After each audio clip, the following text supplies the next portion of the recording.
This week on CRG, we're looking at a very special project.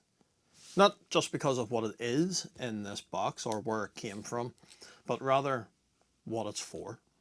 My very good friend Lee, who runs the YouTube channel More Fun Making It, well, about this time last year, he ran a charity auction for the befriending scheme. For that, he put together multiple ZX Spectrum systems, but not just any Spectrums. These were beautifully put together, and it all culminated in this 12-hour marathon live stream. This year, we're doing it all again, but this time it's based around Commodore machines. So in here, I've been sent a VIC-20. But not just any VIC-20. The one in here does have a bit of a story behind it. That being, it was pulled out of a collapsed building, which might explain the state it's in. But along with the system, there is a game, Omega Race, a bag filled with spare keycaps and some other spare components by the looks of it, including a Lego wheel, an actual spare keyboard, no doubt that's what all the spare keycaps belong to, and what seems to be a spare motherboard, which, despite how everything else looks, this actually looks pretty good. So the plan here will be to try and get at least one complete working system out of all of this. We'll then box it up with a few goodies, stick it on eBay, and try and raise as much money as possible for the charity. So let's take a quick look around this just to see how bad it really is. But I am not touching this again unless I put on some gloves, because this is horrible. I can actually taste this, and I'm not joking. I can literally taste dust or something in my mouth. I should probably have some sort of face mask on. This is horrible.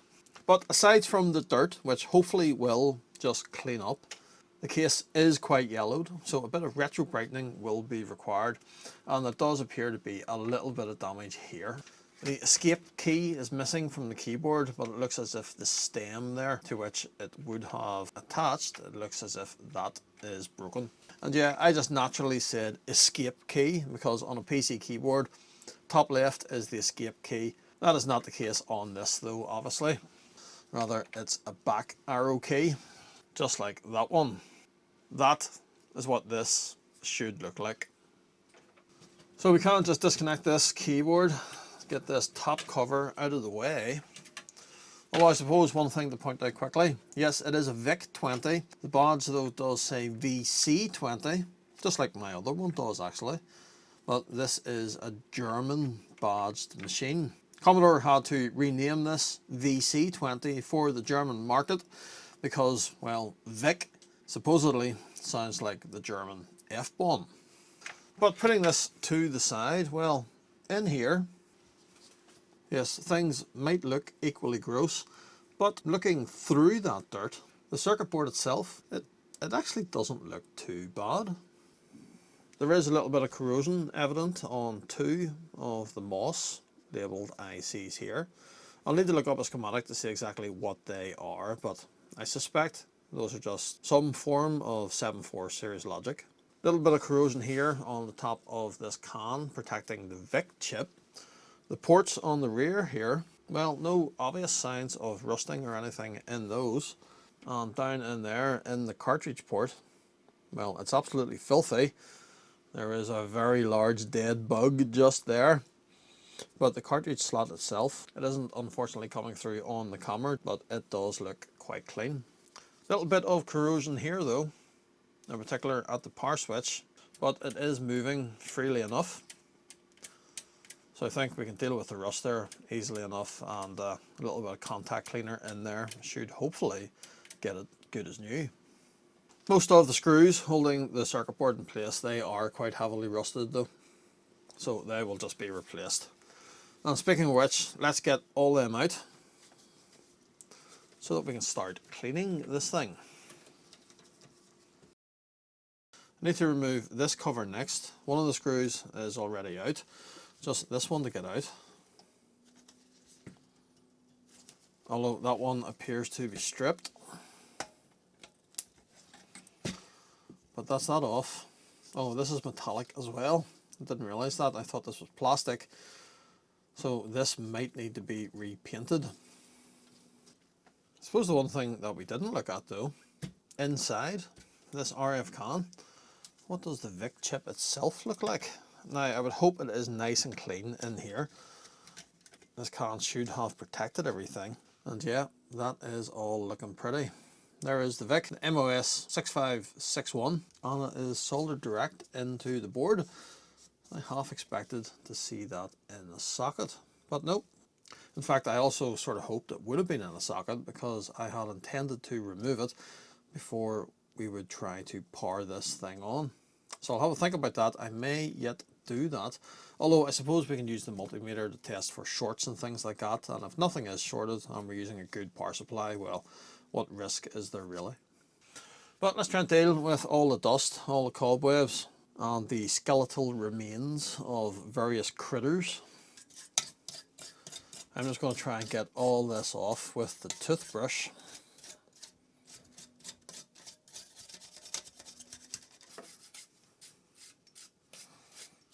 And that is absolutely disgusting. But it's starting to look alright. To clean this properly, I'm going to have to remove that can, which luckily isn't soldered in place. It just has these tabs on the bottom of it here. So I just need to twist those round and then this should just come out.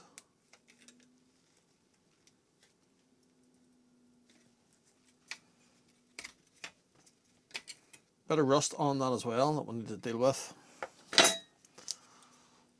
But that lets me get rid of the rest of those critters. So our board here is VIC-20, assembly number 250403, 1982, Commodore International. Fabrication number 251040-01, revision D. And we should be able to look up schematics of this board over on Zimmers. Although it seems over there they don't have a schematic for this exact assembly number. Although all I really want to see is what are those two ICs which have rusted a bit. But looking at this schematic, which is for a similar revision, we can see there that components UE8, which is that one, and UF8, which is that one, those two Moss branded ICs, well, they are just 74LS245s. And in fact, because they are Moss branded logic chips, I don't really even see the point in trying to save them, even if these by any miracle still work. Moss branded logic is renowned for failing, so we may as well replace it. Gonna need a new socket as well. But yeah, that is so crusty that we in fact lost two legs.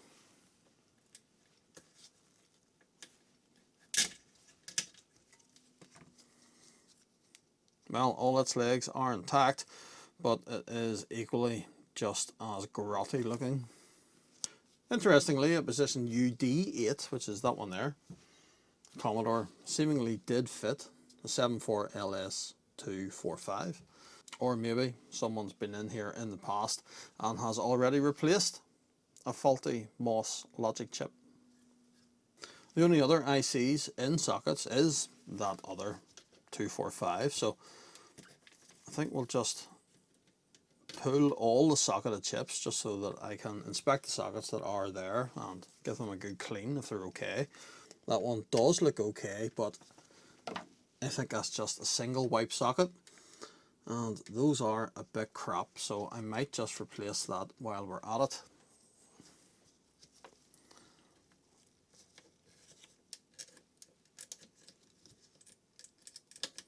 And this socket that was containing the character ROM, well, again, that is a single wipe socket, so I think I may as well just replace that as well. And lastly, this one That was containing the basic ROM. Well, yeah, another single wipe socket. So I think we'll just replace all of those. The rest of these ICs, if everything works, I'm just going to leave it. I don't see the point in fitting sockets anywhere that is not required. I don't see the point in removing anything that doesn't need to be removed. So first things first, let's get the desoldering station up and running, get these sockets out and new ones fitted.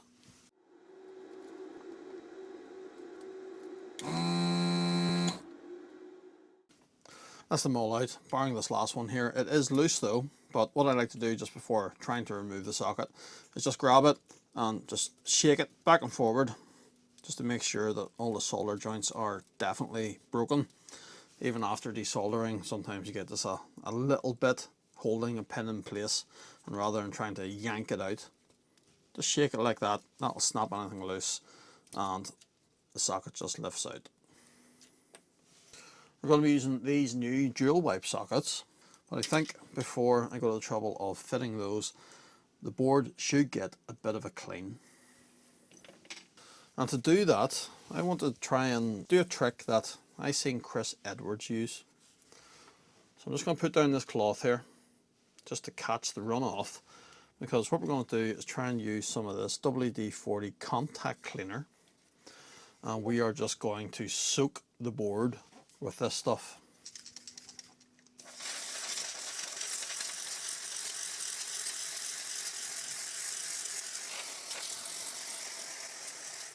So Chris swears by this. He just sprays down the board and lets it run off. Although, to be honest with you, I think it probably does want a little bit of a going over, perhaps with some cotton buds.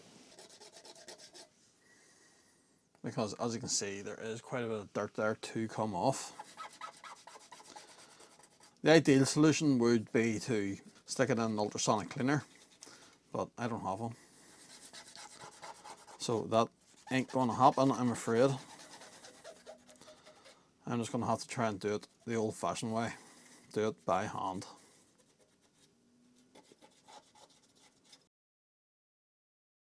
So I think the board has cleaned up nicely. It is looking a lot better than it did earlier, but while cleaning it, I had a thought. Because this is going to the charity auction, I think we need to throw everything we can at this to get this as good as it possibly can be. So the likes of these ports on the side here, well, yeah, they're still looking a bit grotty, and that's because I've decided to just replace them. Now, I'm sure they could be taken off, cleaned, and got almost as good as new again, but we're trying to raise as much money as we can here for the charity, so I think the proper thing to do will be to replace these. And equally, I think the other thing that we should do is recap this board. Now, I dare say there is very little wrong with the electrolytic capacitors that are on here, but again, I want to throw everything we can at this. So I've been on Retroleum's website. I've ordered the CAT kit, ordered new screws for the motherboard as well, and I've ordered a set of new ports for the side. While I'm waiting for those components to arrive though, we can go ahead and fit these new sockets and drop the chips back in there. So two new 24 pin sockets, they will go there. And then three 20 pin, they go there. Paying attention of course to the orientation of these. All the ICs on the board are all orientated in the same way. Pin 1 in the top left. So I'm just making sure to put the sockets on the correct way around as well. And we'll just use a little bit of white tack to hold these in place.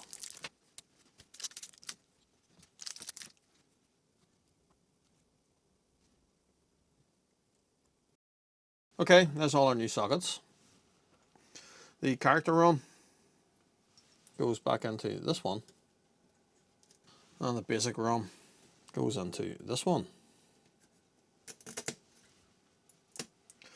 The three 245s though, well, obviously the two MOS parts, we will not be reusing them because they're horrible and rusty, but curiosity has sort of got the better of me. So of the two of them, this one that still has all its legs, Is there any chance this could still work? Let's drop it into here. And the TL866. If we jump into XG Pro, search for 74245 and test. Yeah, that is very broken. But I mean, what else would you expect given the state of it? What about this one though? The one that's actually labelled 74LS245. This one does seem to be in reasonably good condition, so I would almost expect this one to work. And if we hit test again, no. That is failed in exactly the same way. I do have plenty of brand new 245s though, and we can just test one of those just to be sure there's nothing wrong with this. And no, that tests fine. So 3 of those will go into these sockets. And then I suppose it's just playing the waiting game, waiting for our new ports, new switch, and our new caps. Well, just a couple of days later, this box arrived in the mail. I'd recognize this anywhere. This is from Petroleum. He sends out all this stuff in these wee boxes. There's our ports, new switch and screws.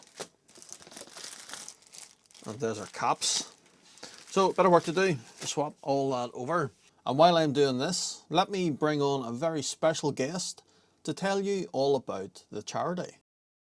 Hi, I'm Lee from the YouTube channel More Fun Making It, and this year I'm raising money for the Befriending Scheme. The Befriending Scheme is an organisation that provides friendship and learning opportunities for vulnerable adults across Suffolk here in the UK. My own son Thomas enjoys working at the Red Rose Community Farm, run by the scheme, where he's able to build and maintain friendships as well as learn useful skills and engage in meaningful activities. He especially loves to care for the many animals on the farm, but I suspect his favourite thing is hanging out with his friends. The money we aim to raise this year will be used to fund acquiring some miniature donkeys to live on the farm. That's right, donkeys come in mini size too. On the 19th of October, I'll be hosting a 12-hour live stream with lots of retro and vintage tech YouTubers from all over the world. And during the day, all of the auctions I and others have been preparing will be ending, hopefully raising a huge heap of money to buy those donkeys. The theme of this year's event is Commodore, and we'll have lots of different Commodore machines ranging all the way from the Kim 1 right up to an amazing Amiga 1200 in a big box Checkmate case. As well as all the stuff I'll be selling, lots of my YouTube chums will be auctioning off their own items with all of the proceeds going to the cause. And I suspect the video you're watching right now is all about one of those items. So if you'd like to bid on something or just come along and watch the stream, you can find links to everything you need in the description. If you can't make it but would like to donate, there's a Just Giving page which you can find in the same place. Thank you, and on with the video. Thank you, Lee, and that's the recap complete. But there is one other quick thing I want to do. See this wire? This is providing 9-volt AC across to the cassette port, and obviously runs the cassette motor. But this is an ugly looking thing on the top of this board, so like I always do when I'm working on a VIC-20, I'm going to desolder that and reroute it to the bottom. And there really is no reason that this wire can't go on the bottom of the board. You know, the board in the case does sit on little standoffs, so there is a little bit of space down here, certainly enough to run this wire, and it just gets it out of the way of the top of the board. Just makes the top look a lot better as well. We'll just solder this on one side at a time.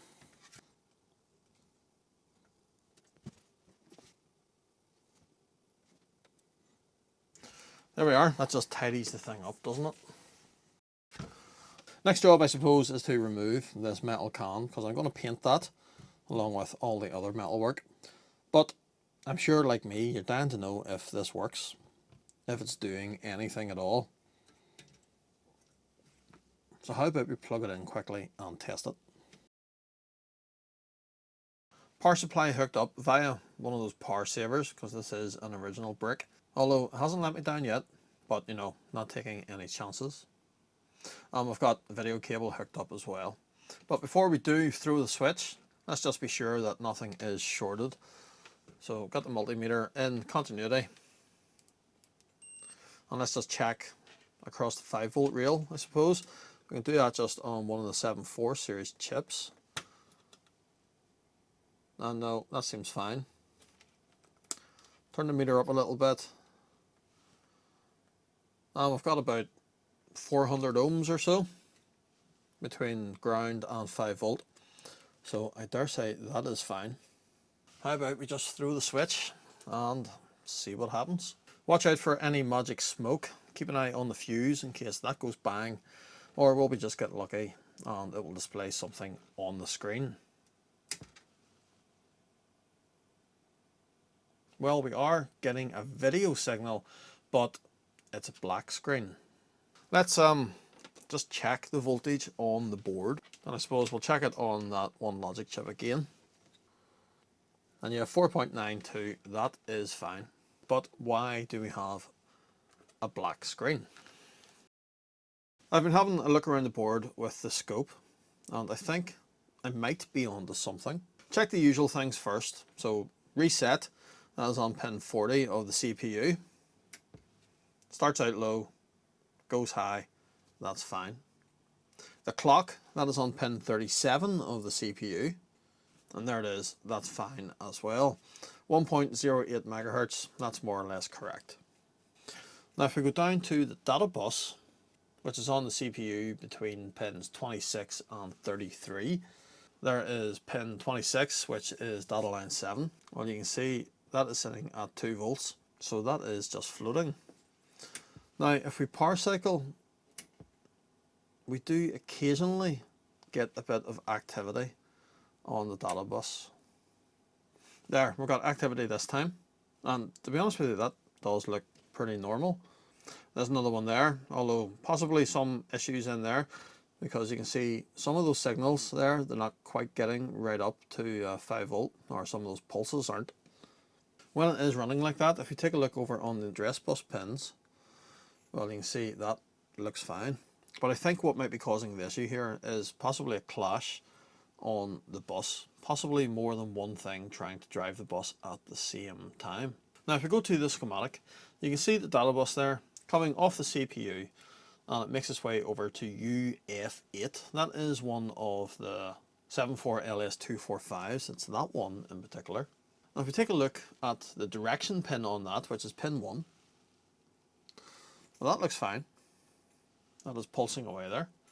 But if we take a look at the output enable pin on it, which is pin 19, that is definitely not right. If we compare to the output enable pin of, say, UD8, which is this next one along, that's what I would expect that to look like. So whatever is driving that output enable of the 245 on the data bus, that is seemingly screwed up. Now if we follow that on the schematic, it makes its way down to pin 9 of UD9, and there's a 74LS133. UD9 is this one here. So I'm wondering, is that chip bad? So I decided to desolder this and test it. It is a 13-pin NAND gate. So if all the inputs are high, the output should be low. The output is that pin 9. But if one or more of the inputs goes low, the output should go high. Now I didn't show you it there, but there are 2 pulsing inputs. All the rest of the inputs are high, so I would expect that output to be pulsing. Whereas when we were looking at it there, it was almost like it was trying to pulse, but it was sort of stuck high. So I'm wondering, is this bad? We can drop it into the TL866. And let's test it in XG Pro.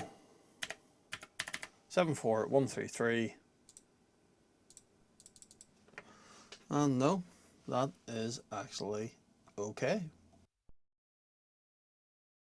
Well, that sent me down quite the rabbit hole, trying to find something wrong in the chip select logic on here, when in reality it all seems to be fine, or certainly appears to be anyway, because after refitting the 133, I went back to the schematics, and over on page 3 of those, there's a 74LS138 at position UC4, which is that one.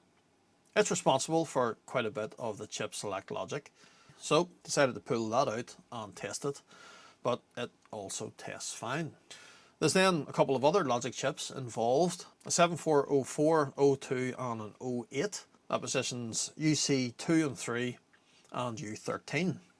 Those are easily enough tested in circuit just with the scope. And yeah, the 3 of those, they're fine as well. So if it's not 2 chips being selected at the same time trashing the data bus, it must be one of them, when selected, trashing the data bus. And I suppose if we think about it, the first thing this is going to do when it's powered on, the CPU is going to go to the kernel ROM to start executing code.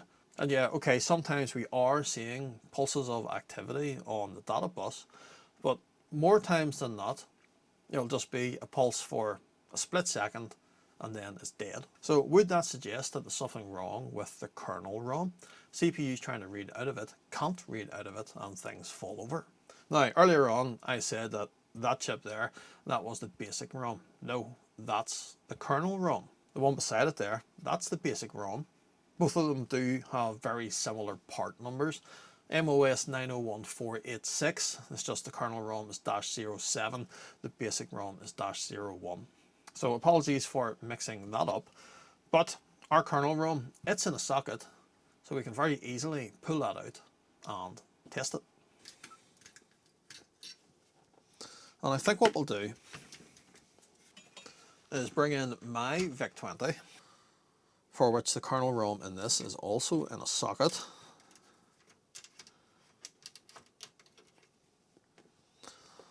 And we'll stick that in there. And let's see what it does. And would you look at that? It's stuck on a black screen. There's no way it's just a bad kernel ROM, is it? Out of interest, what does that output enable pin look like on this 245? And yeah, that is pretty much the same. That output enable pin is doing very little and the system isn't running. I suppose what we should have done was tested it just with this one in it, you know, just to be sure that everything here still works okay. Haven't used this for the longest time. And yeah, okay, it came up there straight away. What does that output enable pin look like? Yeah, that's exactly what you would expect it to look like. So that one, that must be bad. Let's take this one. Let's put that in here. And let's see what this machine does now. Hey, we're getting a picture. So solid blue border, but the white bit, yeah, that's a bit screwed up, isn't it? Full of colored blocks. Out of interest, what does that output enable pin look like? And yeah, okay, it's looking better, but it's still not looking perfect. So obviously still something on here is trashing things, but it's just a matter now of figuring out what. I've been probing around trying to find something else that looks wrong, but all the signals that I've checked anyway, they all sort of look okay. Everything is pulsing as you know you would expect it to. There's nothing stuck, high, low, or floating. Some of the signals maybe do look a bit iffy, but it is very hard to tell. So rather than just pull out chips willy-nilly and try and test them in my other board, well, I went to Google instead. And I did find one post, one random forum post, where someone had a VIC-20 booting with a similar looking corrupted screen. Not exactly the same as mine, just similar looking. And there's one reply to that suggesting that it might be a RAM issue. But that maybe makes sense, does it? Because the CPU is going to go to the kernel, but to run the code within the kernel on, say, the basic ROM, it's going to be using the RAM. So if something was wrong in one of those, that equally is going to upset things and it's going to crash. Now, those two chips are soldered on this board and on my board and on this board. But I'd rather not start desoldering on my board. So I think what we'll do is let's plug this one in. Let's see what this board is doing. Because if by any miracle this board works, or if we can get it working, then we can use this one as a basis for robbing components to try and fix this one. Now we are missing one VIA on this, but that's fine. The board will boot up without that. Well, if it works it will. We just won't get a cursor. But what's it doing? I know exactly what that problem is. And that is not good news. That is the VIC. Now luckily said chip in this board is in a socket. So we can pull that out. But we'll have to go to the VIC chip out of my VIC-20 because it's the only other one I have that's in a socket as well. But if we drop that in there, and excuse the heatsink on it, but that's just my attempt at trying to prolong its life. Because to the best of my knowledge, there's no replacements for these available. Your only option is robbing one out of another machine. But we know that one's good. So what does this do now? And yeah, it starts up. Although we're not getting that cursor, and yeah, that's because we don't have that VIA installed. Suppose what we could do, we could fit a socket in there, and the VIAs on my board, they're in sockets, so we could fit that quickly, drop one of them in there, and just make sure that this is fully working. Oh, that is a terrible mess of soldering, isn't it? It's because I had to hold the heat on it for quite a while. The pads that were left here, well, whoever removed that VIA obviously wasn't being too careful. You know, there was pads there to work to, but there was only bits of pads. So I was holding the heat on it just for a bit longer than usual, just to make sure that the solder did flow down into the holes. But in doing that, it burns off any flux that is on the solder itself, and that's why it goes sort of clumpy like that. But we put a bit of our chip quick on it, so I can just go back over everything and just reflow quickly. That'll just tidy it up. Then we'll stick this VIA in there, and let's try it again. Now it's doing nothing. Let's just pull that chip out. Try it again. This did work a second ago, didn't it? I was really worried that this had killed my VIC or something, but with this original machine of mine all back together, that's still working. So what the hell is going on with this? Luckily, quite a few of the chips on this are socketed, much like they are on my machine. So let's just start testing them, will we? Well, we start with the obvious, the CPU. How could the CPU have died? 6502s don't die, do they?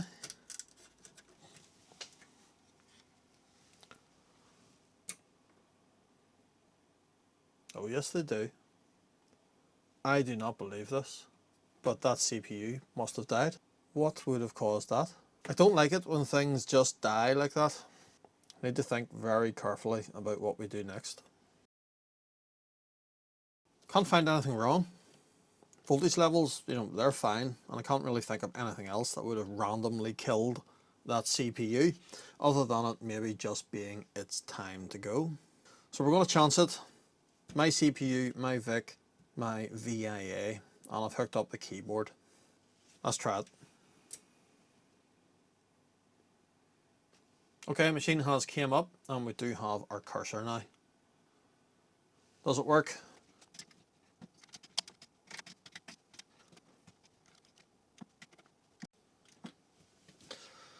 Yeah, it certainly seems to. So this board's good. We can now use this as the basis to try and figure out what's wrong with the other board. As I said, I think the fault is going to be in one of the two RAM chips.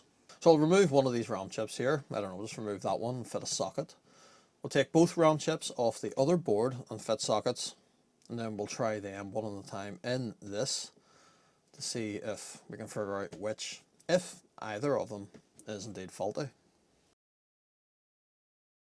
So we've got a socket fitted here, and that's its original RAM chip back in there. There's the two out of that other board. But before we test these, let's just make sure this all still works. And yeah, that looks fine. And let's try one of these from the other board. What's this going to do? Bad RAM. That's exactly the same image, or more or less anyway. So yeah, that must be bad. What about this one? No, that one's bad as well. So two bad RAM chips off that other board. I suppose that means we'll now have to remove that one off this board as well. And we'll try both of them in our other board, and hopefully that gets it sorted. So let's stick the RAM in here.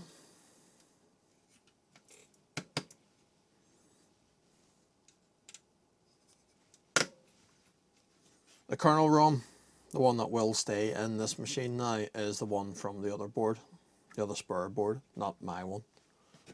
Power. Video. Does it work? Yes. And it looks fantastic. This board is actually producing a better picture than that other one. The image from this one had loads of jail bars on it. The image from this one is a lot cleaner. Could that be down to the recap? But regardless, that does, on face value anyway, appear to be this board up and running. Should we try a bit of software?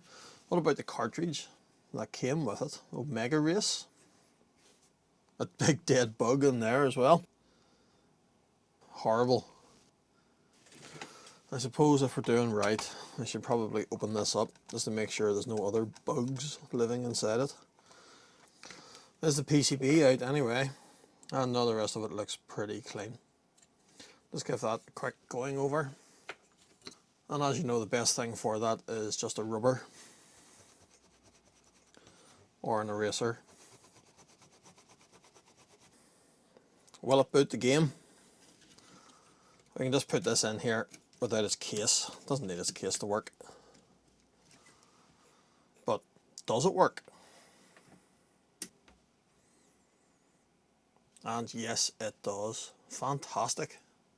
Joystick F1.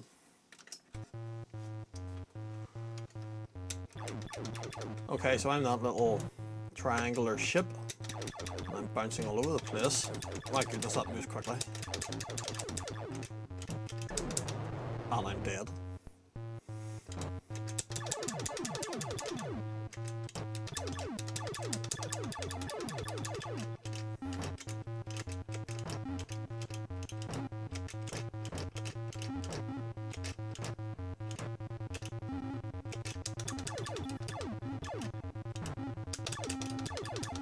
Here, what's that coming for me?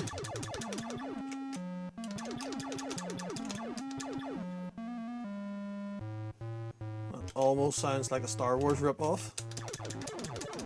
But yeah, fun wee game. Even if it is a little bit twitchy.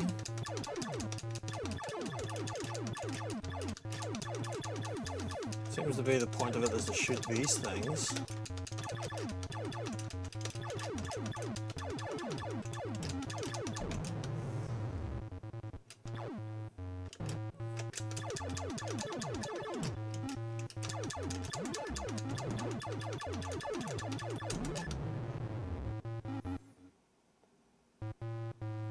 $22,550 was my high score there.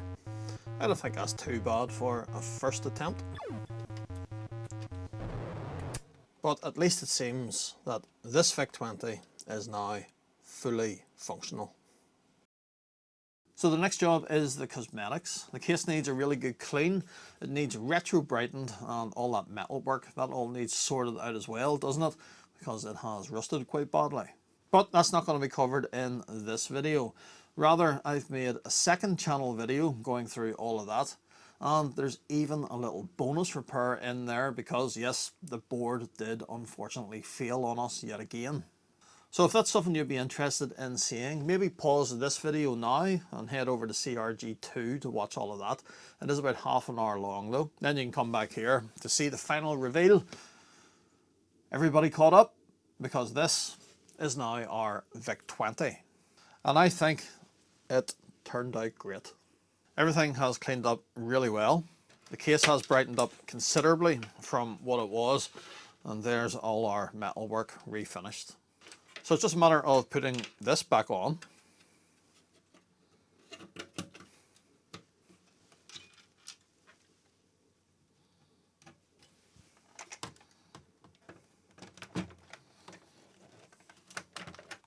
And much like we did to hold on the keyboard, I'm going to be using new T10 Torx screws.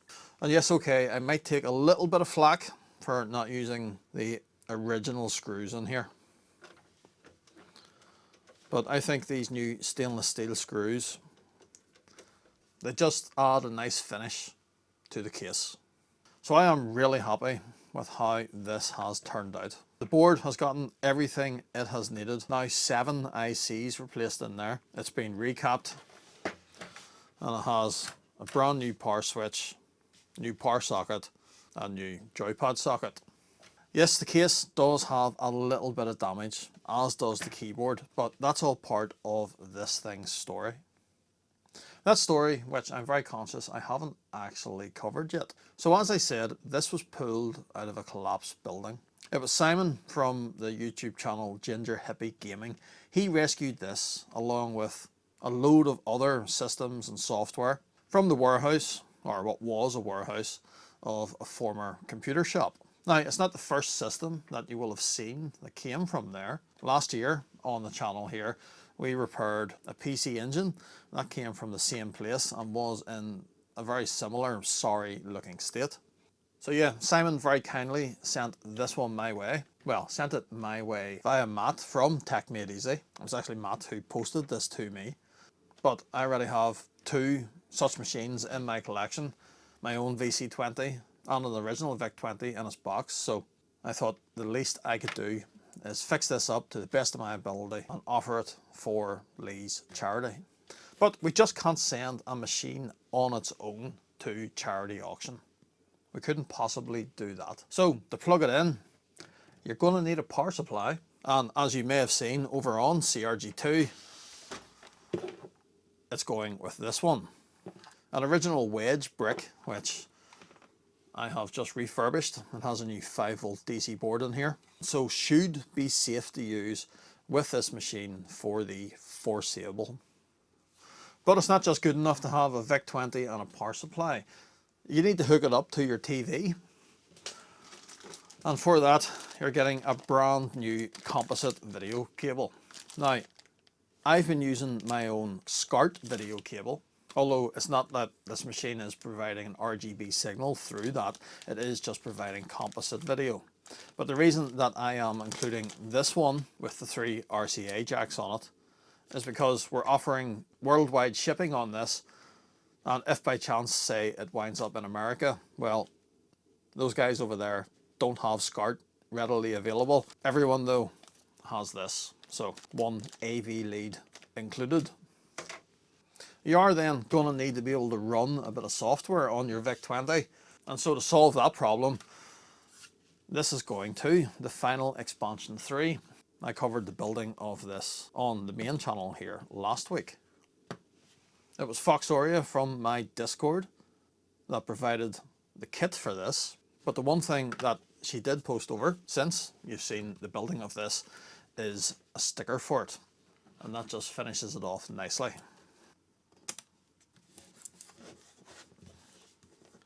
And it's going with a preloaded 2 gig SD card, there should be plenty on there to keep you going for the foreseeable future.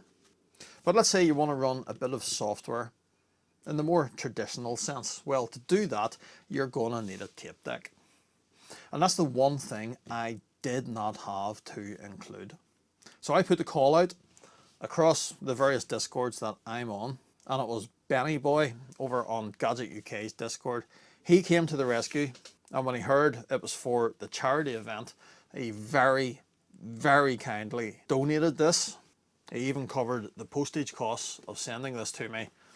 And so we have a 1530 data set, complete in box. He tested this before sending it out to me, and it works perfectly. Now granted, it is a little bit yellow, definitely, when compared to the VIC-20 itself. But we're going to just send this on as is and leave it for the eventual owner to decide if they want to retro brighten this or not. But if you've got a tape deck, well, you're going to need some tapes. And so I'm providing this. I picked this up from eBay just to go with this lot. The VIC-20 Introduction to Basic Part 1. Also very complete in its box, because this one has the stencil, and I understand most of these sets have the stencil missing. But the stencil's there, the 2 tapes, and your brief introduction to Basic. Or if you're not into Basic, but you still want to run an original bit of software, well, how about the original cart? Omega Race. I'm not sure if this would have shipped with the VIC-20 in box, but it came in the box that Simon sent me with this one, so it's included to go to the auction. But if you're going to play your game off this, or your game from this cartridge, I suppose the other thing you're going to need actually is a joystick. And so you've probably already seen it in this video and others, but I'm going to throw in this one. Now it is a 2-button stick, but obviously the VIC is only going to use one of those, and it's just going to use that one. But this is a nice modern stick. It uses a nice arcade style mechanism in there. So yeah, it's not error correct, but it will give you the best experience. So we've got the 2 carts, the boxed Introduction to Basic, the boxed data set, but we can't possibly let the VIC-20 go just sitting like this, can we? No, I've got a box for it too. And I need to say a massive, massive thank you to Barry, or Sparks UK, because he was actually in the process of selling a boxed VIC-20, and I begged him if he would let me have this box separate. He very kindly agreed, and yes, it's not the exact correct box for this VC20. I think this is the box that would have went with the original VIC-20, especially going by the graphic on the front of it here. But our machine does happily fit inside the polys there. And the power brick, well, I'm sure I can wrestle it in here one way or another, because I think it's only appropriate that it should go in its original chicken lip packaging. And I've just noticed, because it fell onto the floor as I opened the box, but Barry has very kindly included this original quick start guide, I suppose you could call it that, how to connect your VIC. And yeah, I suppose this more or less confirms that this box was for the original VIC that just had the external 9-volt supply, because that is the image of the one it shows here. That machine also had a different on-off switch. But other than that, all of this is the same. So this will be included as well. But this isn't the only thing going to the charity auction, not by a long shot. Lee himself is auctioning off multiple systems and accessories, and then there's a host of my fellow YouTubers, with each of them providing their own goodies as well. Lee has listed out all the things that he is auctioning on this website, which I will link down in the video's description. A lot of fabulous looking machines and accessories in here. I must say I am particularly taken by this Commodore keyboard. And my own auction actually will be ending just 10 minutes before that keyboard at 1:55 p.m. There are also multiple other YouTube videos all relating to this. Lee has quite the selection of them himself, and on this page, which again will be linked down below, you can find links to all his videos there. So yeah, it is all for a really good cause. I would encourage you to try and get involved in one way or another. If you can't bid or don't want to bid on any of the items on eBay, the other way that you can donate is over on the Just Giving page. So how about we do that now? This is a VIC 20, so I think it's only fair that we donate £20.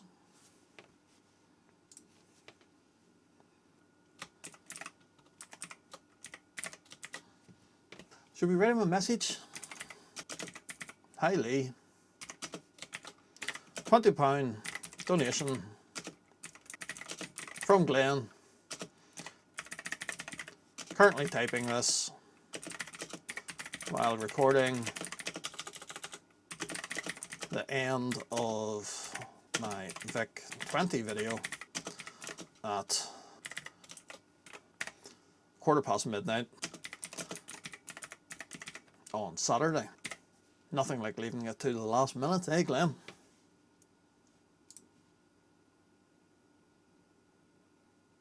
And that's it done. So as I say, even if you can't get involved over on eBay, please try and get involved over on Just Giving. If even half the people who watch this video headed over to the Just Giving page and donated just £1,